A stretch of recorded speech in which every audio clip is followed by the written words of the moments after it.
नमस्कार दोस्तों। स्वागत है आप सभी का हमारे चैनल भक्ति ज्ञान में। दोस्तों, आज मैं आपको श्रीमद् भागवत महापुराण की कथा का श्रवण करा रहा हूँ। आप सभी भक्तजन इस कथा को श्रद्धा पूर्वक मन लगाकर सुने। भगवान श्री कृष्ण आप सभी की मनोकामना पूर्ण करेंगे और आप सभी के कष्टों को हर लेंगे। श्री नारद जी कहते हैं, राजन, एक दिन राजा पुरंजन अपना विशाल धनुष, सोने का कवच और अक्षय तरकस धारण कर अपने 11वें सेनापतियों के साथ 5 घोड़ों के शीघ्रगामी रथ में बैठकर पंचप्रस्थ नाम के वन में गया। उस रथ में 2 ईर्षा दंड बम, 2 पहिए, 1 धुरी, 3 ध्वज दंड, 5 डोरियां, 1 लगाम, 1 सारथी, 1 बैठने का स्थान, 2 जुए, 5 आयुध और 7 आवरण थे। वह 5 प्रकार की चालों से चलता था तथा उसका साजबाज सब सुनहरा था। यद्यपि राजा के लिए अपनी प्रिया को क्षण भर भी छोड़ना कठिन था, किंतु उस दिन उसे शिकार का ऐसा शौक लगा कि उसकी भी परवाह न कर वह बड़े गर्व से धनुष बाण चढ़ाकर आखेट करने लगा। इस समय आसुरी वृत्ति बढ़ जाने से उसका चित्त बड़ा कठोर और दयाशून्य हो गया था। इससे उसने अपने तीखे बाणों से बहुत से निर्दोष जंगली जानवरों का वध कर डाला। जिसकी मांस से अत्यंत आसक्ति हो, वह राजा केवल शास्त्र प्रदर्शित कर्मों के लिए वन में जाकर आवश्यकता अनुसार अनिषिद्ध पशुओं का वध करे, व्यर्थ पशु हिंसा ना करे। शास्त्र इस प्रकार ओष्ठडल प्रकृति को नियंत्रित करता है। राजन, जो विद्वान इस प्रकार शास्त्र नीति कर्मों का आचरण करता है, वह उस कर्मानुष्ठान से प्राप्त हुए ज्ञान के कारणभूत कर्मों से लिप्त नहीं होता।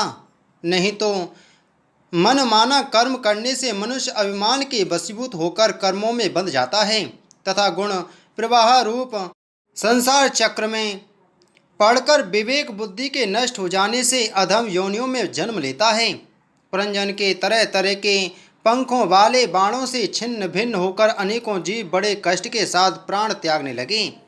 उसका वह निर्दयता पूर्वक जीव संहार देखकर सभी दयालु पुरुष बहुत दुखी हुए। वे इसे सह नहीं सके। इस प्रकार वहाँ खरगोश, सुअर, भैंसे, नीलगाय, कृष्णभृग, शाही तथा और भी बहुत से मेद्य पशुओं का वध करते करते राजा पुरंजन बहुत थक गया। तब वह भूख प्यास से अत्यंत शिथिल हो वन से लौटकर राजमहल में आया। वहाँ उसने यथा योग्य रीति से स्नान और भोजन से निवृत्त हो कुछ विश्राम करके थकान दूर की।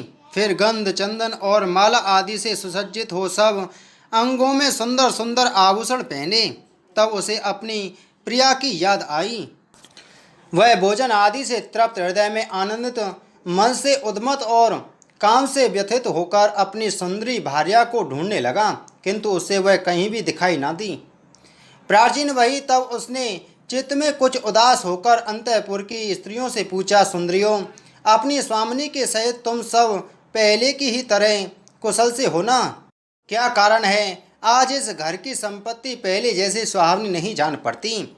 घर में माता अथवा पति परायणा भार्या ना हो तो वह घर बिना पहिए के रथ के समान हो जाता है। फिर उसमें कौन बुद्धिमान दीन पुरुषों के समान रहना पसंद करेगा? अब बताओ, वह सुंदरी कहाँ है जो दुख समुद्र में डूबने पर मेरी विवेक बुद्धि को पद पद पर जागृत करके मुझे उस संकट से उबार लेती है? स्त्रियों ने कहा, नरनाथ, मालूम नहीं आज आपकी प्रिया ने क्या ठानी है। शत्रु दमन देखिए, वे बिना बिछौने के पृथ्वी पर ही पड़ी हुई हैं। श्री नारद जी कहते हैं, राजन, उस स्त्री के संग से राजा पुरंजन का विवेक नष्ट हो चुका था। इसलिए अपनी रानी को पृथ्वी पर अस्त व्यस्त अवस्था में पड़ी देखकर वह अत्यंत व्याकुल हो गया। उसने दुखित हृदय से उसे मधुर वचनों द्वारा बहुत कुछ समझाया, किंतु उसे अपनी प्रेयसी के अंदर अपने प्रति प्रणय कोप का कोई चिन्ह नहीं दिखाई दिया। वह मनाने में भी बहुत कुशल था, इसलिए अब पुरंजन ने उसे धीरे धीरे मनाना आरंभ किया। उसने पहले उसके चरण छुए और फिर गोद में बिठाकर बड़े प्यार से कहने लगा। पुरंजन बोला, सुंदरी, वे सेवक तो निश्चय ही बड़े अभागे हैं, जिनके अपराध करने पर स्वामी उन्हें अपना समझकर शिक्षा के लिए उचित दंड नहीं देते। सेवकों को दिया हुआ स्वामी का दंड तो उस पर बड़ा अनुग्रह ही होता है। जो मूर्ख हैं उन्हीं को क्रोध के कारण अपने हितकारी स्वामी के किए हुए उस उपकार का पता नहीं चलता। सुंदर दंतावली और मनोहर भौं से शोभा पाने वाली मनस्विनी, अब यह क्रोध दूर करो और एक बार मुझे अपना समझकर प्रणय भार तथा लज्जा से झुका हुआ एवं मधुर मुस्कानमय चितवन से सुशोभित अपना मनोहर मुखड़ा दिखाओ। अहो, भ्रमण पंक्ति के समान नीली अलकावली, उन्नत नासिका और सुमधुर वाणी के कारण तुम्हारा वह मुखारविंद कैसा मनोमोहक जान पड़ता है। वीर पत्नी, यदि किसी दूसरे ने तुम्हारा कोई अपराध किया हो तो उसे बताओ। यदि वह अपराधी ब्राह्मण कुल का नहीं है तो मैं उसे अभी दंड देता हूँ। मुझे तो भगवान के भक्तों को छोड़कर त्रिलोकी में अथवा उससे बाहर ऐसा कोई नहीं दिखाई देता जो तुम्हारा अपराध करके निर्भय और आनंद पूर्वक रह सके।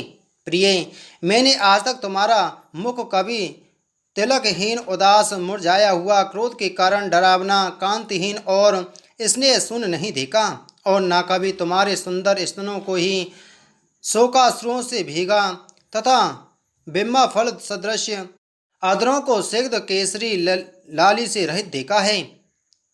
मैं व्यसनवश तुमसे बिना पूछे शिकार खेलने चला गया, इसलिए अवश्य अपराधी हूँ। फिर भी अपना समझकर तुम मुझ पर प्रसन्न हो जाओ। कामदेव के विषय बाणों से अधीर होकर जो सर्वदा अपने अधीन रहता है, उस अपने प्रिय पति को उचित कार्य के लिए भला कौन कामनी स्वीकार नहीं करती। श्री नारद जी कहते हैं, महाराज, इस प्रकार वह सुंदरी अनेकों नखरों से पुरंजन को पूरी तरह अपने बस में कर उसे आनंदित करती हुई विहार करने लगी। उसने अच्छी तरह स्नान कर अनेक प्रकार के मांगलिक श्रृंगार किए तथा भोजन आदि से तृप्त होकर वह राजा के पास आई। राजा ने उस मनोहर मुख वाली राजमहिषी का सादर अभिनंदन किया। पुरंजी ने राजा का आलिंगन किया और राजा ने उसे गले लगाया। फिर एकांत में मन के अनुकूल रहस्य की बातें करते हुए वह ऐसा मोहित हो गया कि उस कामनी में ही चित्त लगा रहने के कारण उसे दिन रात के वैसे निरंतर बीतते हुए काल की दुस्तर गति का भी कुछ पता न चला।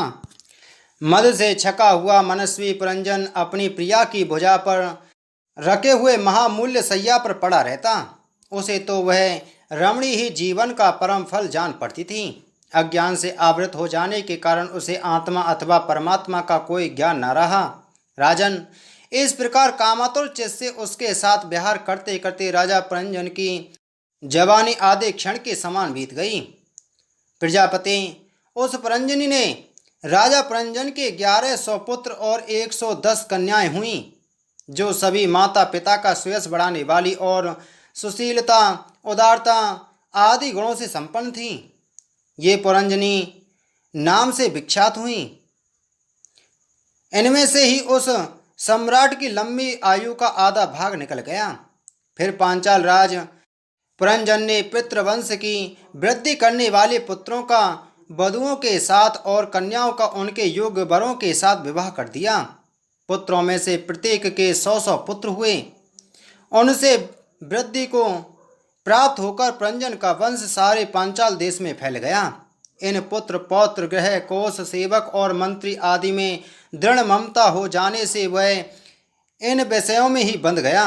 फिर तुम्हारी तरह उसने भी अनेक प्रकार के भोगों की कामना से यज्ञ की दीक्षा ले तरह तरह के पशु हिंसा में घोर यज्ञों से देवता, पितर और भूपतियों की आराधना की। इस प्रकार वह जीवन भर आत्मा का कल्याण करने वाले कर्मों की ओर से असावधान और कुटुंब पालन में व्यस्त रहा। अंत में वृद्धावस्था का वह समय आ पहुंचा जो स्त्री लंपट पुरुषों को बड़ा अप्रिय होता है। राजन, चंडवेग नाम का एक गंधर्व राज है। उसके अधीन 360 महाबलवान गंधर्व रहते हैं। इनके साथ मिथुन भाव से स्थित कृष्ण और शुक्ल वर्ण की उतनी ही गंधर्वनियाँ भी हैं। ये बारी बारी से चक्कर लगाकर भोग विलास की सामग्रियों से भरी पूरी नगरी को लूटती रहती हैं। गंधर्वराज चंडवेग के उन अनुचरों ने जब राजा पुरंजन का नगर लूटना आरंभ किया तब उन्हें 5 फन के सर्प प्रजागर ने रोका। यह पुरंजनपुरी की चौकसी करने वाला महाबलवान सर्प 100 वर्ष तक अकेला ही उन 720 गंधर्व गंधर्वियों से युद्ध करता रहा। बहुत से वीरों के साथ अकेले ही युद्ध करने के कारण अपने एकमात्र संबंधी प्रजागर को बलहीन हुआ देख राजा पुरंजन को अपने राष्ट्र और नगर में रहने वाले अन्य बांधवों के सहित बड़ी चिंता हुई।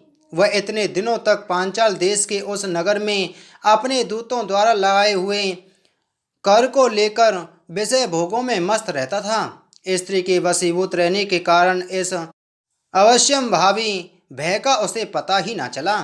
ब्रह्मर्षण इन्हीं दिनों काल की एक कन्या वर की खोज में त्रिलोकी में भटकती रही, फिर भी उसे किसी ने स्वीकार नहीं किया। वह काल कन्या जड़ा बड़ी भागहीना थी, इसलिए लोग उसे दुर्भगा कहते थे। एक बार राजर्षि पुरु ने पिता को अपना यौवन देने के लिए अपनी ही इच्छा से उसे वर लिया था। इससे प्रसन्न होकर उसने उन्हें राज्य प्राप्ति का वर दिया था। एक दिन मैं ब्रह्मलोक से पृथ्वी पर आया तो वह घूमती घूमती मुझे भी मिल गई। तब मुझे नैष्ठिक ब्रह्मचारी जानकर भी कामातुर होने के कारण उसने बढ़ना चाहा। मैंने उसकी प्रार्थना स्वीकार नहीं की। इस पर उसने अत्यंत कुपित होकर मुझे यह दुस्सह शाप दिया कि तुमने मेरी प्रार्थना स्वीकार नहीं की, अतः तुम एक स्थान पर अधिक देर तक न ठहर सकोगे। तब मेरी ओर से निराश होकर उस कन्या ने मेरी सम्मति से यमनराज भय के पास जाकर उसका पति रूप से वर्ण किया और कहा, वीरवर, आप यवनों में श्रेष्ठ हैं। मैं आपसे प्रेम करती हूँ और पति बनाना चाहती हूँ। आपके प्रति किया हुआ जीवों का संकल्प कभी विफल नहीं होता। जो मनुष्य लोक अथवा शास्त्र की दृष्टि से देने योग्य वस्तु का दान नहीं करता और जो शास्त्र दृष्टि से अधिकारी होकर भी ऐसा दान नहीं लेता, वे दोनों ही दुराग्रही और मूढ़ हैं, अतएव शोचनीय हैं। भद्र, इस समय मैं आपकी सेवा में उपस्थित हुई हूँ, आप मुझे स्वीकार करके अनुग्रहित कीजिए। पुरुष का सबसे बड़ा धर्म दीनों पर दया करना ही है। काल कन्या की बात सुनकर यवन राज ने विधाता का एक गुप्त कार्य करने की इच्छा से मुस्कुराते हुए उससे कहा, मैंने योग दृष्टि से देखकर तेरे लिए एक पति निश्चय किया है। तू सबका अनिष्ट करने वाली है, इसलिए किसी को भी अच्छी नहीं लगती और इसी से लोग तुझे स्वीकार नहीं करते। अतः इस कर्म जनित लोक को तू अलक्षित होकर बलात् भोग।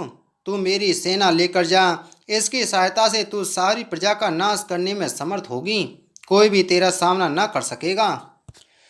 यह प्रज्वार नाम का मेरा भाई है और तू मेरी बहन बन जा। तुम दोनों के साथ में अव्यक्त गति से भयंकर सेना लेकर सारे लोक में विचरूंगा। बोलो श्रीमद्भागवत महापुराण की जय। बोलो श्री कृष्ण चंद्र महाराज की जय।